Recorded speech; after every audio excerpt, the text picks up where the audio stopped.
Oi, sejam bem-vindas ao Pod Peito, o podcast para falar de amamentação além do óbvio, comigo, Bianca Balaciano, Ana Zapponi e Kelly Carvalho.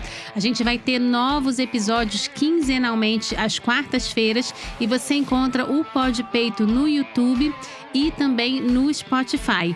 Fica ligada no nosso Instagram, que é o @podpeito, para saber tudo sobre as novas temporadas.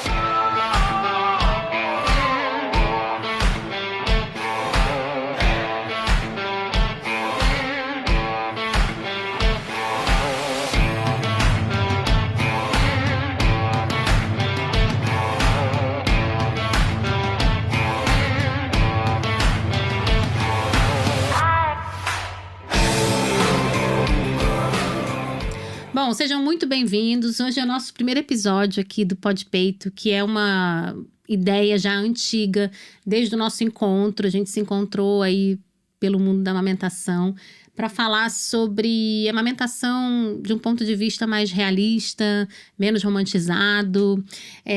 A ideia desse podcast é a gente ter novos episódios a cada 15 dias. A gente está começando o primeiro da primeira temporada.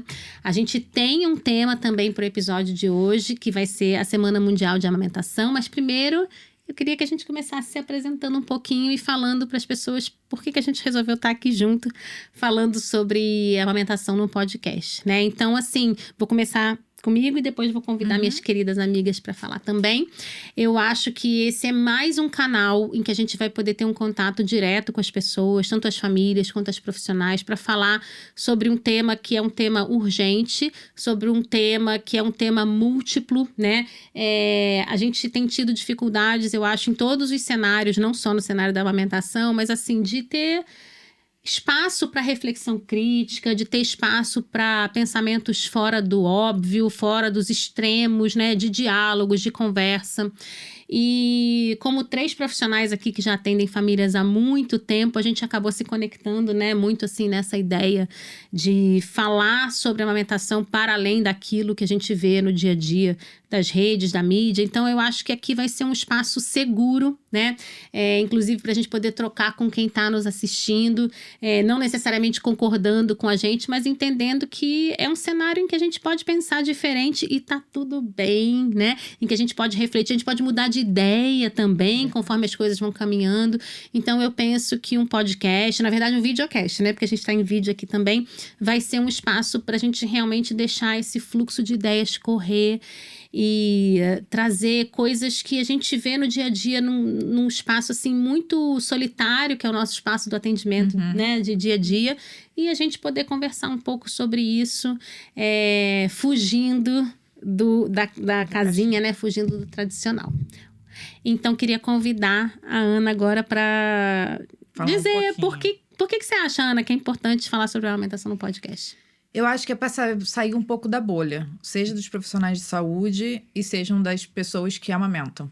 Porque se não sair desses 2 esferas, eu acho que a gente vai ficar batendo na mesma tecla o tempo inteiro. Então, essa possibilidade do podcast, eu acho que pode pegar, abranger mais e, quem sabe, mudar a realidade do que a gente vê no dia a dia através de um podcast. E você estava falando, né, Ana, que você escuta muito podcast no carro, né, e enfim, tá lavando louça e tal. E tem uma coisa que eu acho que é muito bacana, que eu tive um pouco mais dessa dimensão de como a gente pode chegar em vários lugares, em muitos lugares, mesmo que a pessoa não esteja diretamente com a gente, né?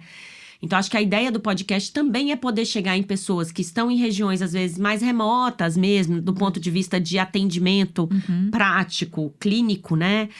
Mas que elas possam também ter acesso à informação, né? Acho que a gente fala muito de como o acesso à informação.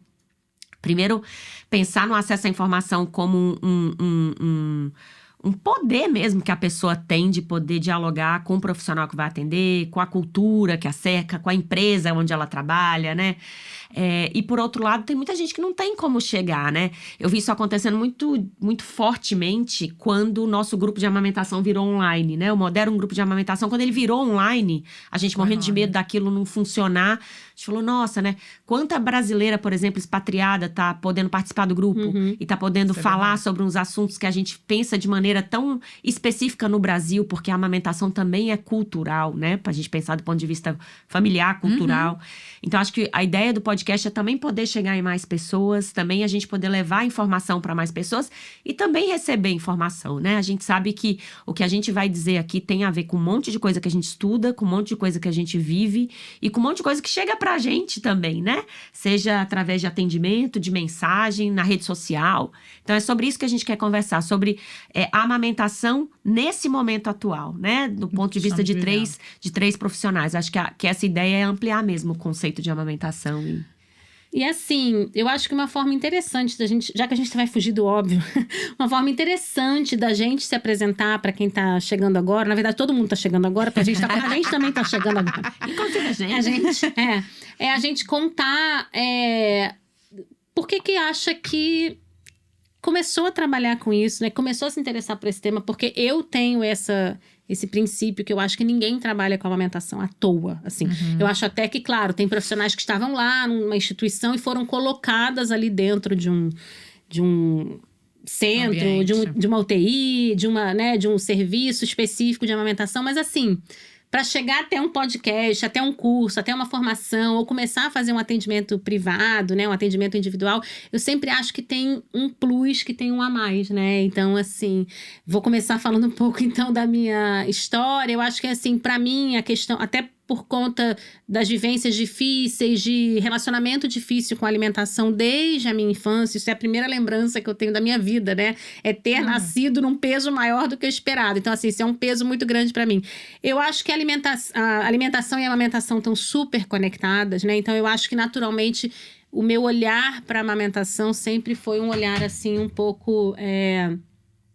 nesse sentido, né, de tentar elaborar algumas dores e dificuldades através desse processo, só que eu só encontrei realmente essa minha vocação e talento depois do nascimento da minha filha, mas eu tenho uma recordação muito primitiva sobre esse tema da amamentação, além da questão de parto e amamentação ter sempre sido tratada com muita naturalidade na minha família, né, esse é um agradecimento que eu faço em especial às mulheres que vieram antes de mim, minha mãe e minha avó, no sentido de incentivar realmente, né, que a gente pudesse usar essas funções assim, como elas foram desenhadas para ser feitas, mas assim, uma história que a minha mãe sempre traz da minha avó, que quando a minha mãe teve a primeira filha, né, que é a minha irmã mais velha, de ter ido na primeira consulta pediátrica, assim, e ter relatado, né, pro pediatra, olha, eu tô muito cansada, primeiro filho, né, super jovem, 20 e poucos anos, eu tô muito cansada, ela quer mamar o tempo todo, ela demanda muito, não sei mais o que fazer, não consigo dormir, aquela coisa normal que a gente sabe muito bem do recém-nascido habitual, né,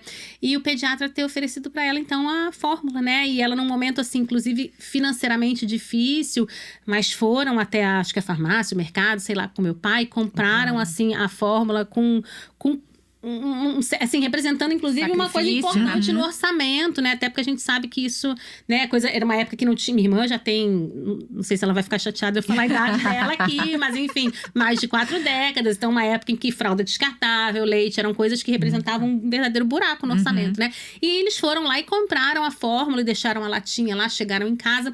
E nesse dia, minha mãe conta que minha avó, mãe dela, né, foi visitar a bebê, né? E aí, tudo bom? E chega na casa dela e se depara com aquela lata de fórmula e pergunta pra ela, que é isso, né? E minha mãe conta, não, eu falei pro pediatra que eu tava muito cansada, que ela mama muito o tempo todo, eu não consigo dormir, ela também não dorme muito bem, né? Porque não dorme aquelas 8 horas esperadas, né? E que minha avó, no jeitinho nada delicado dela, vira pra minha mãe e fala assim, ou a lata ou eu.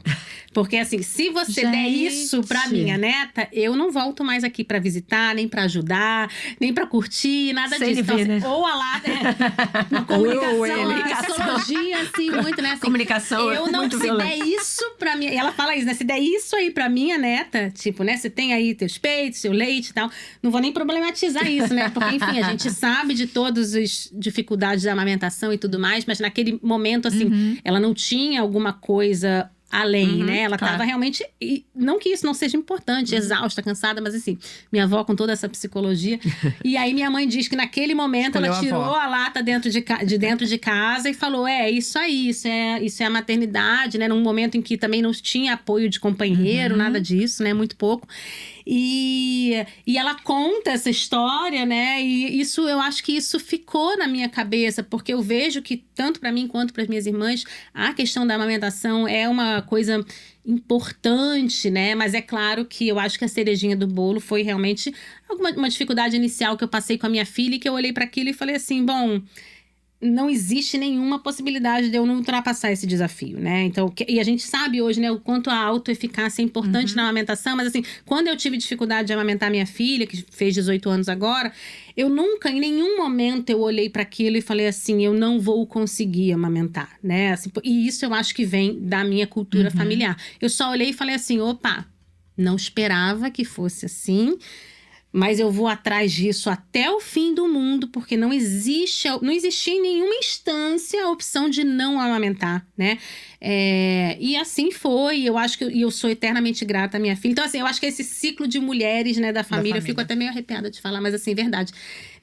Dela ter proporcionado a possibilidade de eu encontrar a minha vocação, né? Porque eu acho que através do estudo e da possibilidade de oferecer isso para tantas outras famílias e depois formar profissionais e tudo mais, é uma parte da minha história que eu talvez, se eu não tivesse passado por isso, eu não teria encontrado, né? E você vai contando, eu só vou pensando o quanto a amamentação, ela tem mil facetas, né? Porque eu fico pensando, por que você, ao ter a sua filha, falou, eu vou passar por isso, eu vou vencer esse obstáculo, sem trabalhar com isso, porque eu sei que você não trabalhava com isso ainda, né? Fazer outra coisa da vida. E eu fico pensando que é exatamente a vivência que você teve na sua família. É exatamente ter escutado a tua mãe repetir várias vezes. Sim. A fala da sua avó. Sim. Né? Então, o quanto a gente não pode achar que a amamentação, ela depende só de um par de peitos, né? Ou de uma boca, ou de uma orientação do tipo, você tem que amamentar, mas do quanto a família, a sociedade, a cultura, os amigos, a internet... Que hoje são a nova família, né? Porque acho que isso é importante. Hoje a gente sabe que a família de origem vem perdendo importância na construção da cultura da amamentação, mas por outro ponto, então o que a gente está fazendo aqui hoje também é isso, é construir uma cultura de amamentação, né? Hoje as mídias, as redes, os profissionais fazem um papel um pouco da família, né? Então... Dessa ampliação do núcleo, que é o núcleo que protege a amamentação, né? Então, você vai contando e eu só penso, por que será que a Bianca, ao ter a primeira filha, fala... Tá um caos isso aqui, tá tudo cagado, mas eu vou passar por isso aqui. Como é que eu vou passar por isso aqui? E eu sempre acho que tem uma história aqui atrás. Com certeza, né? Sempre é regado de história. Essa coisa da história da amamentação, a lembrança que eu tenho é da minha mãe, 2 pontos. Que eu nasci muito rápido, então eu sou de Brasília. E aí, 9 centímetros de dilatação, cadê o obstetra? O obstetra foi pra fazenda parir lá a vaca dele. Aí minha mãe foi pro hospital. E ela fala que a primeira pessoa o primeiro leite humano não foi da minha mãe. Foi de uma outra mulher. Falou, olha, eu tô aqui cheia de leite. E eu fiquei chocada. Eu falei, como assim, mãe? Eu sou enfermeira. Ela, minha filha, na minha época não tinha nada disso. E do orgulho dela de falar que amamentou eu e meus irmãos durante 6 meses, exclusivamente. E ela fumava e ela parou de fumar no período de gestação e de amamentação. Eu via nela esse orgulho, entendeu? Que ela fez o melhor que ela pôde, porque era dito que era isso. E aí, quando eu entrei na faculdade e me formei como enfermeira obstétrica, eu vi uma falta na questão da amamentação. Era muito a gestação, o parto, o puerpério, mas o conhecimento ali, eu senti uma falta absurda. E eu já trabalhava com amamentação, mas a lembrança que eu tenho muito forte em mim é quando a minha filhada nasceu. Eu fico até emocionada, porque ela nasceu em Petrolina. E aí eu tava super, né, emocionada que nasceu. E aí o Flávio, 2 dias, 3 dias depois, me manda, Ana, como que você tá de parto? Aí eu, por um milagre divino... O Flávio é quem? O marido da Drica, da minha melhor amiga. E aí, por um milagre, todas as pacientes de setembro tinham parido. Aí ele, venha, porque a Drica tá com muita dificuldade de amamentar. Vem pra Petrolina. E eu fui pra Petrolina sem a Drica saber, foi uma surpresa. E aí, é Logo emoção. a gente que fala, olha, não vai fazer atendimento sem a puérpera saber. Não apareça na casa das pessoas. A casa caindo A casa no caiu primeiro- agora, no primeiro episódio. No primeiro episódio, a casa tá caindo, tá? E os dois são médicos, né? Médicos de Opa. família. E aí, quando ela pegou a Olga pra amamentar, ela pegou uma fralda de pano e falou, me dá a fralda de pano. Aí eu toda crente que ela ia colocar no outro peito, né? Porque ia vazar. Ela colocou na boca dela. Eu falei, amiga, que é isso? Ela, não, é porque se eu gritar, a Olga vai se assustar. Aí eu falei, Nossa. para tudo. Que isso? E aí eu fiquei 4 dias na casa dela, no 5º, já tava amamentando sem dor. Uau. Ali, e ela falou assim, caraca, que médica eu sou, porque tanta Sim. coisa que você me explicou e me ensinou, e eu não fazia isso nos atendimentos com as mulheres. Eu falei, amiga, a amamentação É um mundo. é Então. tipo, não é só isso. Ali, pra mim, num âmbito assim, de família, sabe quando parece que veio uma luz assim, cara? É isso. É Acho que é isso, né? isso. E eu acho que todo mundo tem essa coisa do é isso, assim. Sim. O dia que, sabe, eu brinco sempre que é a música da Maísa, né? Meu mundo caiu. Você fica, né? Eu vim de uma família, eu sou de uma cidade muito pequena, bem pequena mesmo, 3, 4 mil habitantes, do interior do Espírito Santo. Nós somos 6 filhos, eu sou a 6ª. Eu tenho 5 Caraca. irmãos homens. Gente.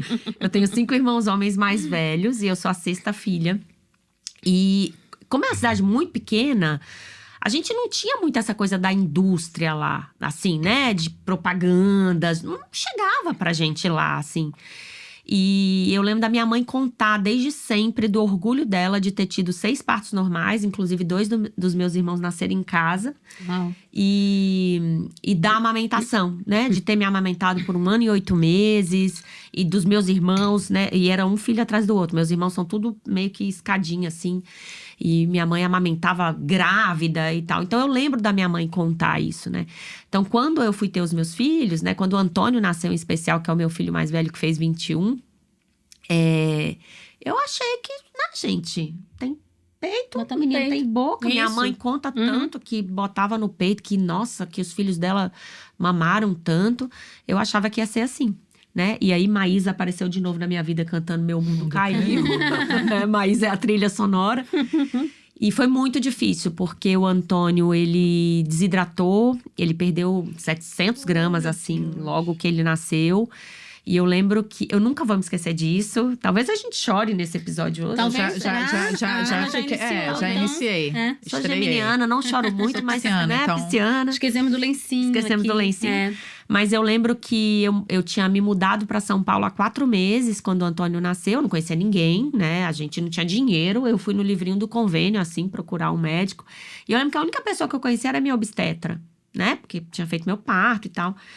Foi um parto normal, muito rápido. Eu cheguei com 8 dias de dilatação na maternidade, foi ótimo, assim. E eu lembro que eu olhei pra ela e falei, tem algo errado. Ele devia ter uns 4, 5 dias quando eu voltei no retorno com ela. Eu falei, tem algo errado. Ele chora o dia inteiro, ele não faz cocô, ele não faz xixi, tem algo errado. Eu tinha 21 anos e ela olhou pra mim, eu lembro que ela colocou assim a mão no meu ombro e falou assim, você acha que a sua vidinha de adolescente vai continuar? Nossa. Ela falou, isso aí é ter filho, senta e amamenta. Eu voltei pra casa me sentindo um lixo, porque eu falei, cara, sou eu, né? O problema, então, aquela turbulência toda do puerpério. E aí, eu fui numa pediatra, assim, pelo livrinho do convênio. E aí, quando eu cheguei na pediatra, ela olhou pra mim e falou, você tem alguma cirurgia na mama? Aconteceu alguma coisa? E eu tenho uma cirurgia. E ela falou, então, não é culpa sua, mas a cirurgia pode impactar na amamentação. O seu filho tá muito desidratado. E eu vou pedir pro seu marido, meu marido tava do lado, assim, descer e comprar uma mamadeira e uma fórmula pra gente dar aqui no consultório. Porque se ele não tomar, a gente vai ter que internar. E eu olhei e falei, mamadeira? Como mamadeira? Eu não tenho mamadeira. E eu tava na faculdade de fono e eu me sentia, assim, um fracasso, uma vergonha. Como assim a fono vai dar a mamadeira pro filho? Eu não tinha coragem de falar disso, né? E aí ele tomou, e ela falou, vocês vão sair daqui, vão dar, ele vai continuar mamando em você e tomando a mamadeira. E eu lembro que eu tinha muita vergonha de tirar a mamadeira na rua e preparar. E olha, eu não sabia de onde vinha essa vergonha. Porque na época, todo mundo dava mamadeira. Eu não tinha amigas que tinham tido filho, né? Porque eu fui a primeira a ter filho. Minhas amigas estão tendo filho agora, na verdade. E eu não não sei por que eu tinha essa vergonha de preparar a mamadeira, de dar. Eu lembro que eu tava de licença na faculdade, eu fazia faculdade na época, mas eu tinha que ir na faculdade buscar algumas coisas, fazer trabalho. Não tinha internet igual a gente tem, assim, né? E eu lembro que eu pedia pro meu marido ficar, assim, num lugar longe com ele, no colo. Pra ninguém ver. Pra ninguém ver dando mamadeira, porque eu não queria que ninguém na faculdade… Mas é uma questão ainda hoje, Até né? hoje. Eu acho que no Brasil Mamadeira, é uma questão. translactação. No Brasil, pra bebê muito novo, e provavelmente a gente vai falar isso em algum episódio, né?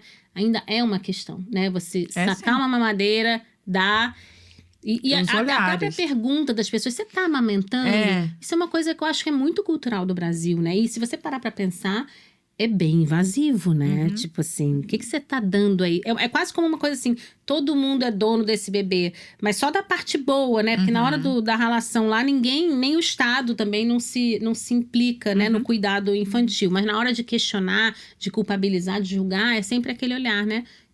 Como você tá? Você tá amamentando, né? Então, ao mesmo tempo que se você tiver só com uma criança no peito sem a mamadeira, a pergunta é, mas não toma mamadeira? Exato. Mas não toma mamadeira? É só no peito? Exato. Nossa, eu tive uma vizinha que dava só o peito, o menino morreu, né? Sei lá, umas histórias trágicas, assim. E tanto disso a gente vai falar hoje ainda, né? Porque por causa do tema da semana de amamentação, né? Falar de volta ao trabalho e uso de mamadeira, mas isso é muito importante, porque, claro, talvez isso te atingisse ainda mais por causa da sua história, a gente tá falando aqui, né? A história que sua mãe trouxe e, né, quem veio antes trouxe, mas assim, ainda hoje eu acho que muitas mulheres, muitas pessoas que amamentam se sentem muito mal constrangidas, né? De usar uma mamadeira como se estivessem fazendo, né, ou julgadas porque não fizeram o suficiente, né? E é claro que eu fico me perguntando, será que se fosse na volta ao trabalho, se eu estivesse voltando, né, teria esse mesmo... será que eu teria essa mesma vergonha nessa época? Ou porque ele era muito pequeno, né?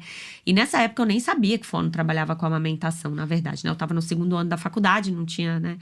E foi quando eu descobri, na verdade, que eu poderia, né? 2 anos depois, o Antônio desmamou, na verdade, com 3 meses, né? Eu segui a faculdade. Foi um assunto muito delicado na minha vida durante muito tempo. Eu não conseguia falar disso. Esse assunto demorou, inclusive, para chegar na terapia, porque eu não conseguia. Então, sei lá, ele pegava uma gripe, eu falava, é porque eles mamou aos 3 meses. Ele não falava o R, né? Porque é filho de fono, óbvio. Demorou pra falar o R, eu falava, é porque ele não mamou, não fortaleceu a musculatura. Nossa. Então, eu passei te dar um abraço aos 20 e tantos anos. Né, eu passei muito tempo achando que todas as questões que ele tinha tinham sido relacionadas à falta de amamentação, a porque eu não insisti muito, porque eu não me informei, porque eu não li. E, na verdade, em nenhum momento ninguém me disse que ele poderia desmamar se ele tomasse aquela mamadeira. Porque eu poderia ter optado pela mamadeira. Poderia, né? Eu poderia. Sim. Eu só gostaria de ter sido informada. Né? De que tinha outros meios de se fazer aquilo, de que eu poderia ter feito de outro jeito, de que eu poderia proteger a amamentação. Nem sei se eu teria escolhido, tá, gente? Assim… Claro, mas acho que não é esse o mérito. Eu acho que o que a gente tá falando é uma outra coisa, né? A gente tá falando de informação, de decisão informada, de consentimento. Exato. De consentimento. Porque a coisa Que da tipo mamadeira de é isso. informação? Se é uma informação, uma desinformação? Exato. Porque a mamadeira é isso, né? Resolver o problema do Antônio. Mas e a sua questão? Não foi vista, né? E talvez era o melhor também que essa profissional podia oferecer naquele momento. Que já foi até melhor do que a outra, né? Pra combinar. E às vezes a forma… Qual profissional que você vai ter esse encontro vai mudar completamente. A sua percepção sobre a sua relação. Eu sou extremamente grata a essa pediatra. Claro. É muito engraçado que eu lembro da consulta, assim. De eu chegando destruída, aquela coisa né, de puerpério, assim. E eu lembro muito dela me abraçar e falar, tá tudo bem, a gente vai cuidar de você e do seu bebê. Muito diferente da outra profissional que me falou, minha filha, senta aí, segue amamentando, né? Que é muito mais uma coisa que ela já imaginou, né? Ela imaginou, havia uma jovenzinha e já julgou, olha, rotulou. Tá querendo ir pra balada. E eu acho que, por outro lado, depois de alguns anos, essa história foi muito importante para o caminho que eu trilhei dentro da amamentação, dentro do meu trabalho. Quando eu descobri o que eu queria ser, né? Quando eu sempre falo, foi numa aula de uma professora, então Vera Cerruti, não sei se você vai ouvir isso. Mas foi valorizar os professores, né? Porque numa aula que ela deu sobre fonoaudiologia neonatal, que eu fui fazer optativa, foi uma disciplina optativa na faculdade, e eu lembro dela começar a falar…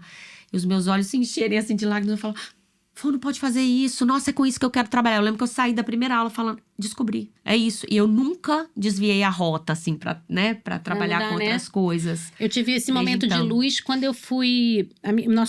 Minha filha nasceu na terça-feira à noite, né? A gente saiu de alta na quarta-feira. Eu já estava vivendo perrengue pra amamentação.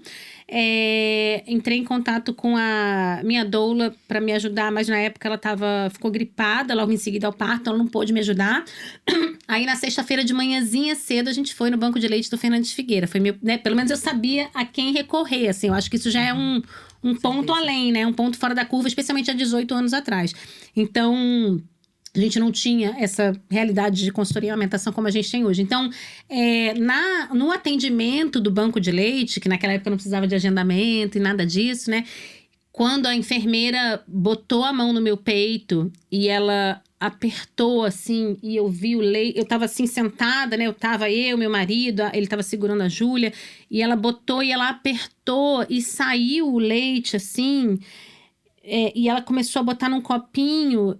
Eu comecei a ter uma, sabe, a gente chama às vezes, né, um insight, um momento meio extra corpóreo, uma coisa meio assim divino, sabe? Assim, porque eu olhei aquilo e eu assim, meu Deus, é muito arrepiante, porque assim, que isso, que sensacional, né? E assim, eu ainda vivi depois tive uma consultora de amamentação na minha casa, maravilhosa, a quem eu agradeço muito também. Mais 15 dias também de dificuldades ainda. Então, demorou realmente 15 dias pra gente conseguir. Felizmente, eu aprendi o que fazer, né? Então, aprendi lá no banco de leite a tirar, dar no copinho e tudo mais. E o que fazer. E tava muito motivada. Mas, assim, aquele momento em que você vê aquilo saindo do corpo e a bebê tomando no copinho e aquela coisa meio que assim, eu falo assim, gente, é isso, né? Assim, eu lembro que eu vi ela botando uma luva, né? E eu sou psicóloga e me considero uma profissional da saúde, mas no meu dia a dia a gente não faz esse tipo de trabalho, né? Botando uma luva, encostando no meu peito e isso acontecendo. E eu falei assim, eu quero fazer isso, assim, sabe? E olha que eu nem tinha ainda resolvido a minha situação, né? Mas eu achei tão mágico aquilo que ela pôde fazer por mim, me proporcionar, porque ela é como se ela estivesse me ajudando a realizar um sonho, né? Assim, então, imagine alguém que tá te proporcionando, olha, vem cá, eu vou te ajudar a realizar teu sonho. E aquela hora, assim, né? Eu falo assim, meu Deus, não tem outra coisa melhor do que isso. E, de fato, eu acho que isso é uma coisa que mesmo com muitos anos de atendimento, e acho que a gente passa por altos e baixos, né? Quando a gente trabalha com amamentação, tem fases e fases, tem fases muito difíceis. Eu não acho que o trabalho aqui é totalmente desromantizar a profissão, inclusive.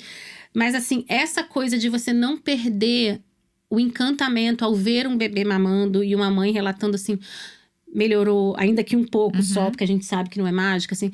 Eu acho que isso, eu paro e penso assim, né? Quem é que tem esse privilégio? Assim, e de se emocionar, de né? se emocionar. Bianca? De ser tocado pelas vidas, né? De ser tocado, né? Eu acho que a gente atende pessoas.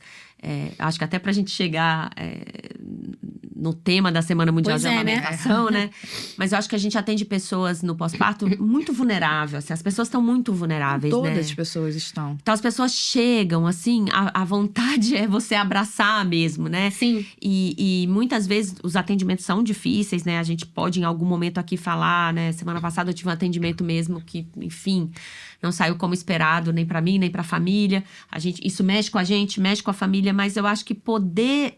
Eu tenho uma frase que eu digo sempre que é poder ser a ponte, né? Uma ponte pra pessoa chegar do outro lado do rio, né? Pra mim, é você ser uma pessoa que a outra saiba que ela não vai estar sendo julgada em momento algum sobre o que ela tá falando. Mas eu acho que essa... Porque elas estão no momento mais vulnerável. Tanto o bebê quanto a pessoa, família, né? a família. E é num evento, assim, um dos eventos mais importantes da vida. Sim. É a tua lembrança do peito. Da luva, né? Da luva. Sim, e eu acho que assim, essa capacidade que a gente precisa ter o tempo todo, né? De construir, que é de não ser essa obstetra. Do tipo assim, não é sobre mim, né? Não é sobre a minha história, é sobre a história do outro. Mas assim... E mesmo conseguir se envolver na medida certa, né? Que é a coisa da separação, mas ao mesmo tempo de não deixar de se tocar, de se emocionar e de tratar cada história como individual. Eu sei que a gente precisa chegar no tema do podcast, mas assim, só pra eu terminar aqui. Essa semana eu tava com uma aluna também no estágio, a gente tá fazendo um estágio numa maternidade aqui no Rio, e a aluna, vou falar até o nome dela, Cláudia, porque eu falei pra ela que eu ia falar sobre isso em algum momento, porque isso é muito bonito.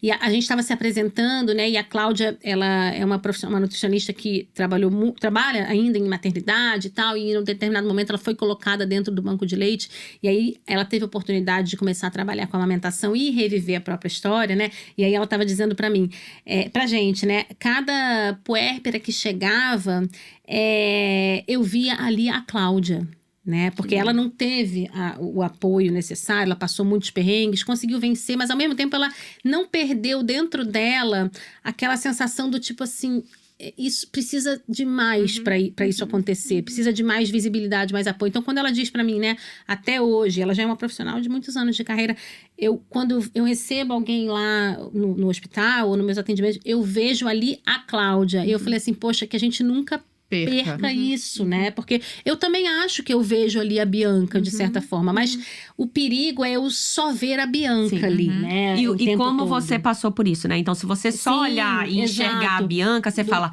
Eu ultrapassei as minhas dificuldades. Todo mundo vai fazer isso, exato. Né? E no meu caso era muito assim... Começa uma identificação, né? E no meu caso era muito assim... quem passar comigo agora vai saber que...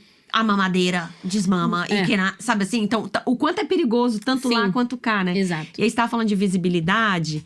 A gente tá lançando o podcast na Semana Mundial de Amamentação. Isso. Né? Que a gente até brinca que é nosso Natal, né? Nossa festa, né? Que as pessoas falam felizes mães, uma pra outra, assim. Que é uma semana, né, de 1º a 7 de agosto. Na verdade, o mês de agosto inteiro é dedicado a falar de amamentação, né, trazer esse assunto mais à tona. Mas a gente está lançando na Semana Mundial de Amamentação, Ana. E que nesse ano é sobre o retorno ao trabalho. Ao trabalho. E aí? Então, eu gostaria de falar um pouquinho do que tem sobre... para vocês terem uma ideia das dificuldades ou não em relação a esse retorno, tá? Então, eu coloquei como fosse pílulas de informação e conhecimento. Como funciona a estabilidade após a licença maternidade? A licença maternidade pode ser solicitada em até 28 dias antes do parto e ter uma duração de, no mínimo, 120 dias. Iniciando a licença maternidade no dia do parto, a mãe possui um mês de estabilidade garantido ao retornar às suas atividades. Ou seja... caso a profissional tire os 120 dias de licença a partir do dia do parto do neném e retorne ao trabalho, ela ainda terá um mês de estabilidade, contabilizando 5 meses no total. Porém, se a empresa está inserida no programa Empresa Cidadã, essa licença conta com um período de 180 dias. Vamos lá, né? A minha vontade de tretar tá aqui já. Pode começar a tretar. Já quero tretar. Bora pensar que é para quem é CLT isso aí, né? Para quem tem registro em carteira de trabalho. Exatamente. Né? E quem não tem? Eu. Nós. Né? Porque a gente tá falando a gente tá o tempo inteiro falando que o bebê tem que ser amamentado, né? Essa é a recomendação de todos os órgãos competentes e a recomendação que a gente repete o tempo todo, que os bebês devem ser amamentados exclusivamente até o 6º mês com leite humano, né? E como é que faz quem não tem a licença? Não, e eu acho que assim, mesmo para quem tem a licença, porque assim, você não é que a pessoa tá de licença de boa, né? De férias. Isso é garantido por lei, mas ao mesmo tempo é muito mal visto no mercado de trabalho, né? Total. Muito mal visto também, inclusive na contratação, né? Então, contratar, a gente já não ouviu, inclusive de mulheres, né? Contratar mulheres, olha, é complicado. Então, 56% das profissionais já foram desligadas ou conhecem outra mulher que foi demitida após a licença maternidade. 4 em cada 10 mulheres relataram que já se sentiram discriminadas em um processo seletivo ao contarem sobre a maternidade. Isso. 94,5% das participantes disseram que nunca tiveram a mesma oportunidade de promoção estando grávidas ou após a licença maternidade. 77 dos empregadores, de uma pesquisa que foi feita em 188 empresas, oferecem licença maternidade de 4 meses previsto pela CLT. 18,3 oferecem licença de 6 meses e apenas 2 oferecem mais tempo de afastamento das atividades. E dessas 388 empresas ouvidas, 7% fornecem fraldário, enquanto 93% não possuem nenhum tipo de ambiente voltado para a amamentação e o cuidado infantil. Só 16% dos empregadores dão assistência para puérperas, realizando acompanhamento médico e psicológico no retorno ao trabalho. Mas basta querer para amamentar. Não pois né? São tantas questões implicadas aí, né? Eu acho que a primeira questão é isso, né? A quem se destina essa lei, porque, na verdade, muita gente está no mercado informal. Não sei dizer sobre esses números. Então, assim...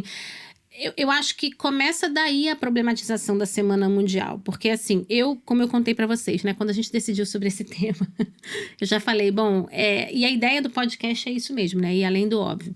Apesar de ser o nosso Natal, o momento de visibilidade, eu tenho eu sou uma pessoa que, né? Eu particularmente não sou muito fã de datas comemorativas, tá? Assim, eu acho rituais muito importantes, mas, por outro lado, datas comemorativas tem um certo rancinho, assim, sabe? É tipo, né, Dia da Mulher.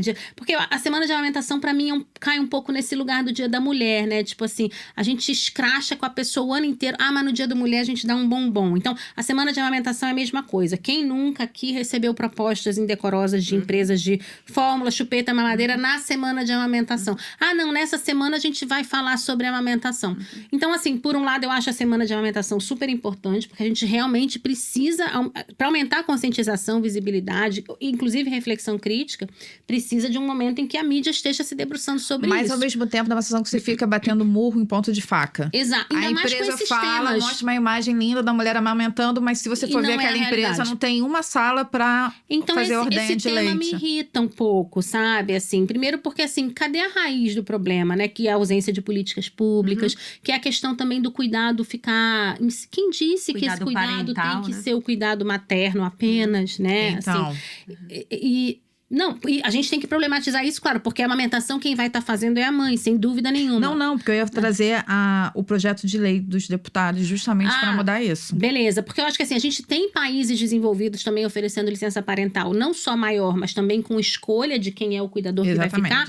Mas ao mesmo tempo, eu acho que a gente tem que falar sobre isso também, né?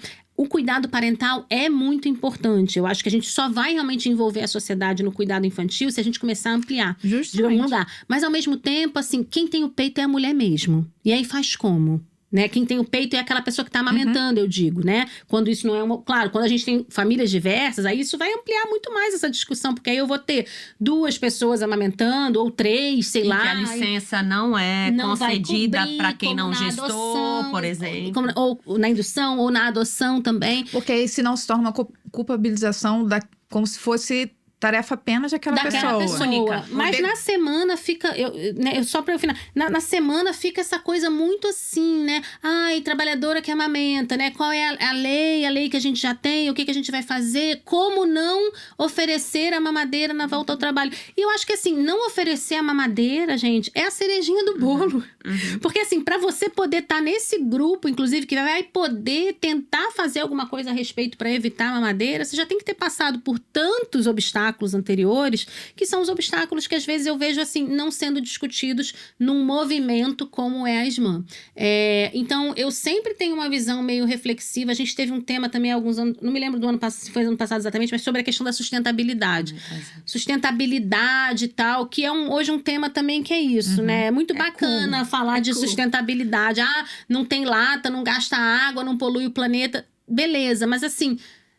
A pessoa está escolhendo poluir o planeta quando ela não amamenta? Ou ela foi a única opção viável para ela? E se é bom para o planeta, cadê o planeta envolvido nessa... Cadê exatamente. As pessoas que habitam o planeta envolvidas, né?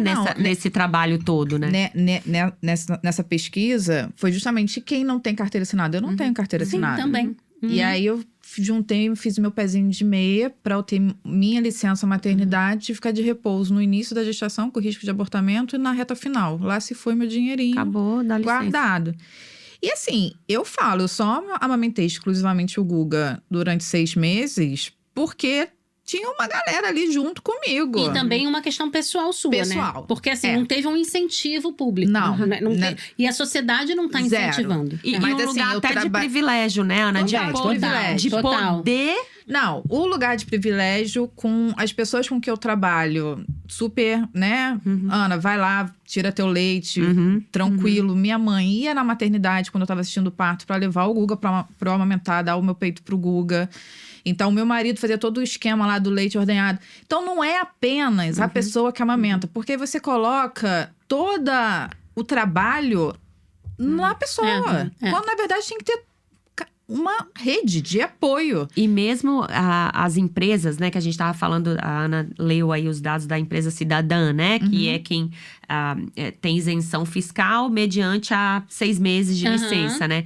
Se vocês repararem, nos últimos anos, que a gente teve perdas de direitos, né? E quando a gente fala de perda de direitos, a gente está falando de pessoas mais vulneráveis. Quem perde os direitos primeiro são as pessoas mais vulneráveis. A gente teve uma diminuição no número de empresas que aderiram ao programa de empresa cidadã. Então, elas preferiram pagar mais impostos e oferecer menos licença maternidade, né? Todos os dias eu atendo pessoas, né? A gente faz uma consulta de amamentação e volta ao trabalho. Tá no escopo da consultora de amamentação. A gente faz a consulta com a pessoa. Ela se planeja, que é um privilégio, de novo, né? Ter uma consultora de amamentação é um privilégio. Claro. Se organizar é um privilégio. Ter sua mãe para levar o Guga, o marido que tá em casa, né? É um privilégio. E as pessoas, mesmo as pessoas que têm os privilégios todos, fazem toda uma organização para no primeiro dia da volta ao trabalho, ela ser avisada que ela vai ser desligada, por exemplo, né? Isso acontece todo dia. Na minha realidade. 56% é 56%. É muito. E a gente tá falando de pessoas que têm a possibilidade de ter um trabalho. Sim. Né? As que têm um trabalho e voltam, né?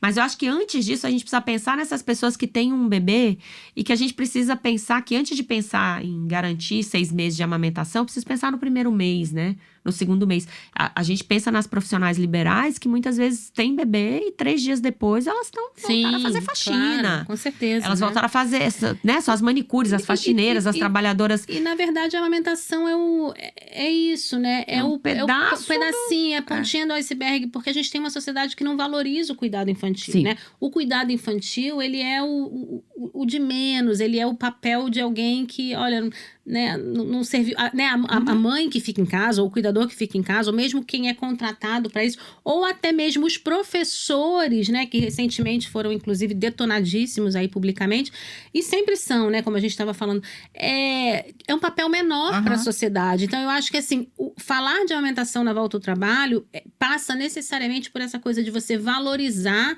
não só a nutrição infantil, mas o vínculo, o desenvolvimento físico e emocional, que é uma coisa que, inclusive, vai trazer menos custo para a sociedade, de modo geral, para o SUS, para o sistema de saúde de todos os países, né, e tudo mais, mas passa por problematizar a questão, assim, do que importância o nosso país, ou a nossa sociedade dá para o sujeito, né, para quem está chegando. Vocês não acham que isso também é devido grandes empresas, grandes chefes serem homens e não mulheres? Com certeza, né? Homem, cis, branco, hétero. Então, assim, são pessoas que não têm o menor... Isso, mas assim, eu escuto... Claro que isso é uma problemática e uma questão machista e misógina também, mas assim...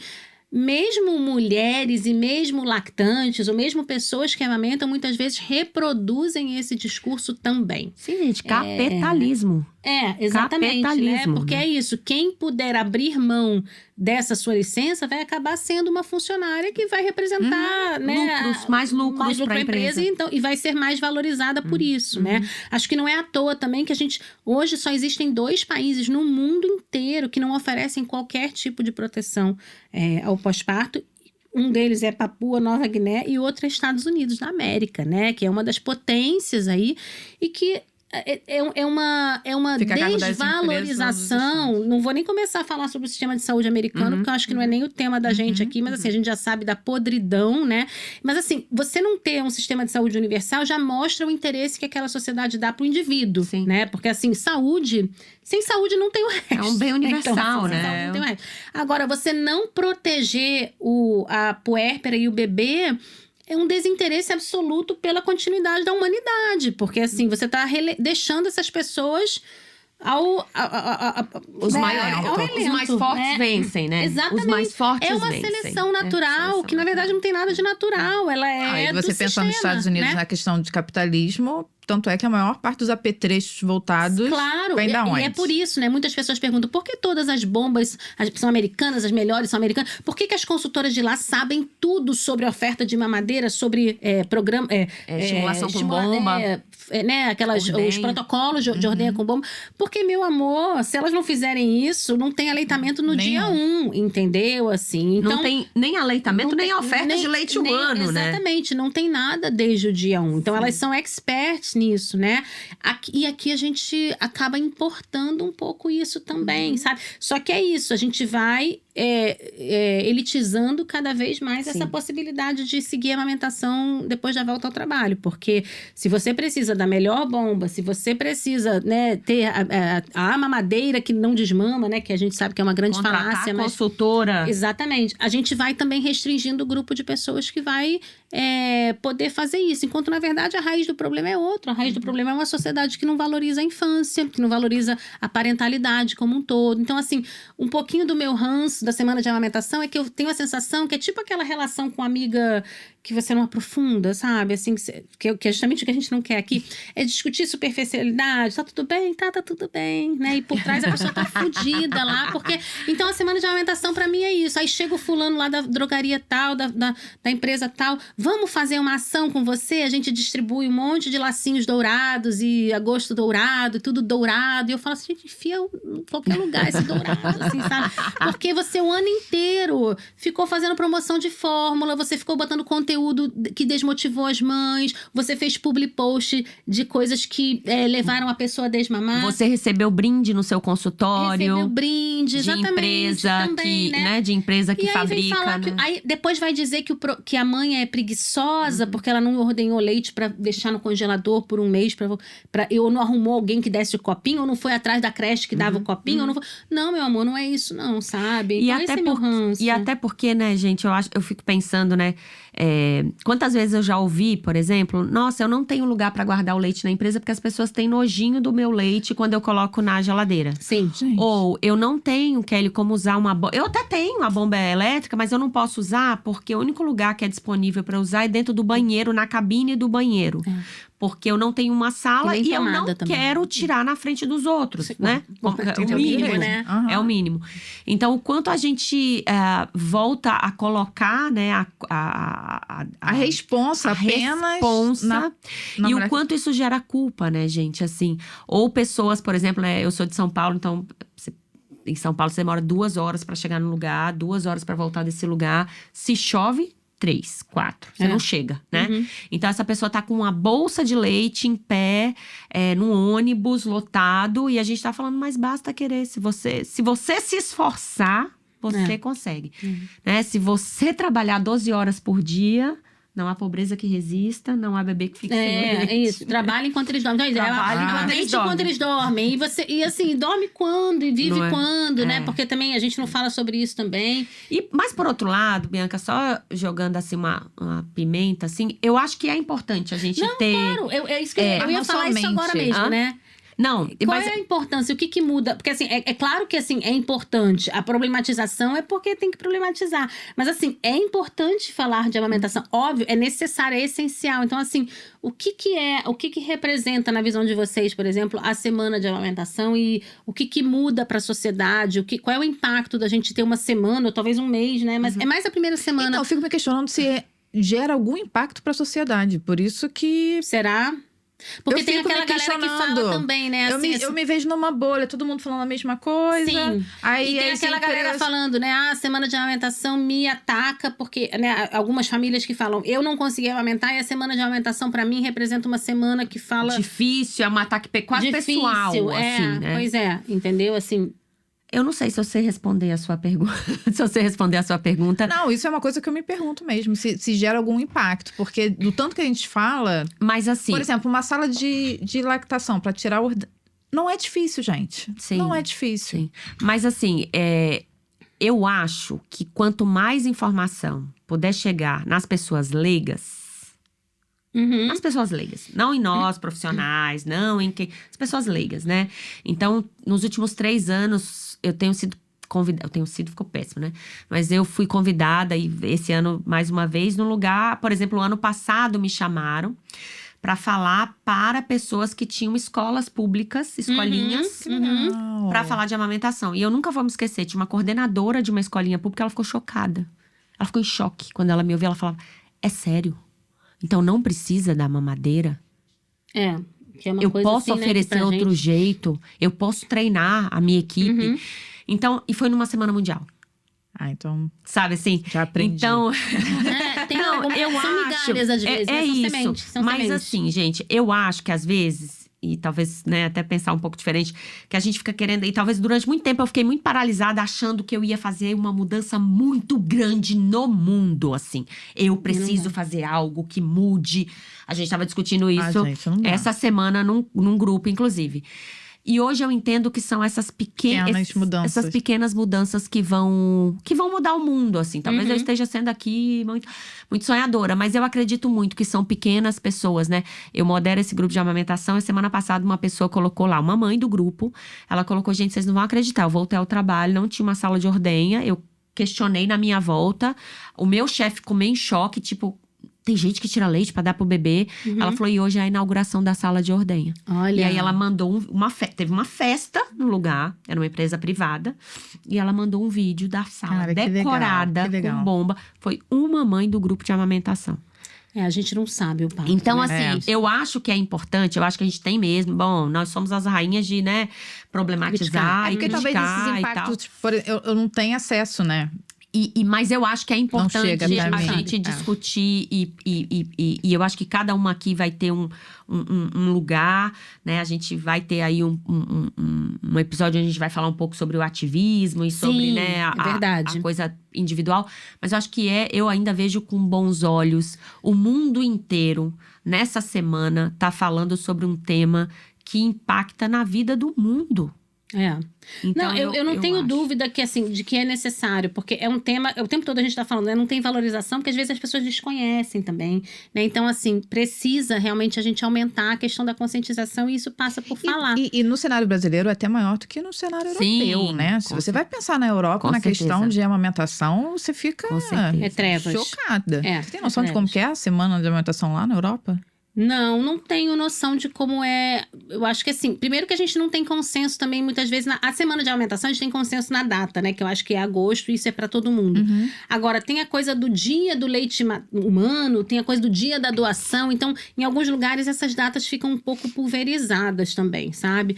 Agora, a SMAN, ela é universal, né? Então, tem o World Breastfeeding Week também, né? WBW e tal. Isso é muito… E ao longo do mês de agosto, inclusive, em alguns países, em algumas culturas, a gente vai celebrar também grupos diferenciados. Então, você vai ter Semana da Amamentação Indígena, você vai ter Semana dos Da amamentação povos… negra. Tem a Semana da Amamentação Negra, que é a última semana. Essa eu acho que já está mais… visível, Sedimentada. inclusive. Mas nos Estados Unidos, a gente tem cada semana de agosto para um grupo específico, sabe? Assim, que, claro, na ideia de que também a gente vai ter as suas particularidades que precisam ser vistas. Porque quando a gente pega o início do podcast, a gente falando da lembrança, é isso, da sua mãe, Sim, da minha mãe. Então, acho que a cultura brasileira ainda tem essa valorização de amamentar. Sim, sem dúvida. Aqui a gente europeia não tem. Na Europa e Estados Unidos também, né? Assim, é muito claro, especialmente no cenário do pós-parto imediato, que assim, que naquele momento a pessoa que amamenta, ela deve ser questionada se isso vai ser a opção. Não sei se a palavra certa é opção, mas assim, a escolha dela naquele momento. Você vai querer amamentar, né? Você precisa de ajuda para amamentar. Essa é a escolha da forma de nutrir o seu filho nesse momento, né? Aqui a gente não tem isso, né? Aqui e em outros países onde a cultura da amamentação é muito mais presente, né? E sólida, porque apesar de todas as dificuldades, a gente tem uma cultura muito aqui, né? Não existe você perguntar, eu desconheço, né? Não existe você perguntar numa maternidade, por exemplo, se a pessoa vai amamentar. O que a gente tem, claro, são aquelas pessoas que dizem, não, eu não vou amamentar, e aquelas pessoas que são impedidas de amamentar por um outro motivo. Mas não existe. A gente parte do pressuposto que vai acontecer, que a pessoa quer amamentar, né? Talvez depois ela conclua que não quer. Então, assim, isso também tem a ver com cultura, mas ao mesmo tempo isso não garante absolutamente nada, porque a continuidade do aleitamento, né? Porque fica parecendo isso. Naquele momento inicial, a escolha é da pessoa que amamenta. Será? Não sei. Mas a continuidade, na verdade, não é só sobre escolha, né? É sobre oportunidade, né? E tantas outras coisas. Então, e só para completar, que eu sei que a gente está estourando aqui. Eu penso… eu acho que é super importante as mães, então que fique claro também, porque eu acho que a reflexão crítica, a gente não tá querendo eliminar uma coisa, não é óbvio. isso. É sobre só o ranço que dá, porque assim, pra mim, as mães é o ano inteiro, a gente fala pra nós, né, a gente fala de amamentação o ano inteiro, então assim, eu quero que o assunto ganhe visibilidade, mas ao mesmo tempo eu acho que assim, reduzir a uma semana é muito pouco, a pessoa achar que vai, né, chegar e em uma semana resolver tudo, né. Mas é uma questão do tipo assim, esqueci o que eu ia falar.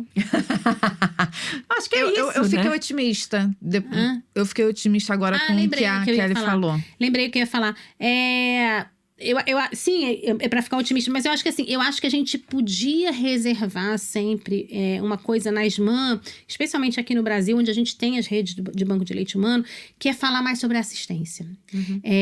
E não tô falando sobre as consultoras particulares, não, que é uma sardinha que eu defendo mesmo, porque eu sou formadora delas e tudo mais, e eu super problematizo isso também, né? Mas ao mesmo tempo tem uma demanda, então tem que ter profissional que atenda.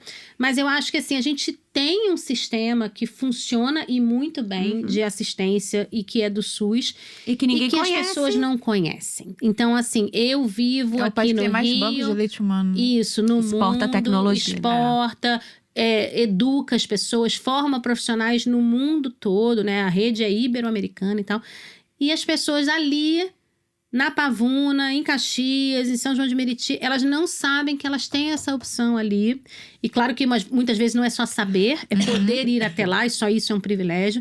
Mas assim, a minha problematização é essa. Como que a gente vai falar sobre a amamentação sem falar das dificuldades desse processo? Então, quando a gente fica falando só sobre a coisa do volta ao trabalho, 6 meses exclusivo e tal, mas peraí, Fica por que simplório, as pessoas né? não estão chegando nos 6 meses? Não é apenas uma falta, não é porque é por apenas desconhecimento de que não é para dar mamadeira. Tem todo um entorno que não está favorável. Então parece que a gente fica dando murro em ponta de faca, né? Que é isso. Então eu acho que essa coisa do tema, e por ser um tema mundial, eu entendo também que é uma coisa que tem que abarcar o mundo todo e a gente não pode ver só a realidade do Brasil. Mas aqui, eu acho que a gente tem que estar fazendo essa reflexão o tempo todo, né? Tá bom, o tema é a mãe trabalhadora, né? A pessoa trabalhadora que amamenta e tal. Ok, mas por que essa pessoa não tá conseguindo? Porque senão fica parecendo que a gente tem que ficar catequizando as pessoas e não é sobre quais são as isso. engrenagens que não permitem aquela pessoa chegar aos 6 meses, depois 1 ano e 2 anos amamentando? E pra finalizar, que a gente já estourou o tempo mesmo, eu sempre gosto de lembrar um número, né? Que a gente evoluiu muito em termos de amamentação no Brasil nas últimas décadas, né? Em especial, a gente teve sim política pública pensando nisso, né? Os bancos de leite, a licença, a própria NBCAL, né? A gente teve toda uma discussão. A gente tá aqui num podcast em 2023 falando disso. A gente teve um aumento considerável aí, mas a gente não tem atualmente nem 50% dos bebês chegando ao 6º mês de vida mamando exclusivamente. E a gente tem um número enorme de bebês que começam a vida mamando. Então, a gente tem uma pesquisa que, se eu não estou enganada, 96% dos bebês brasileiros, eles mamam nos primeiros dias ali de vida. E a gente tem, né, intenção.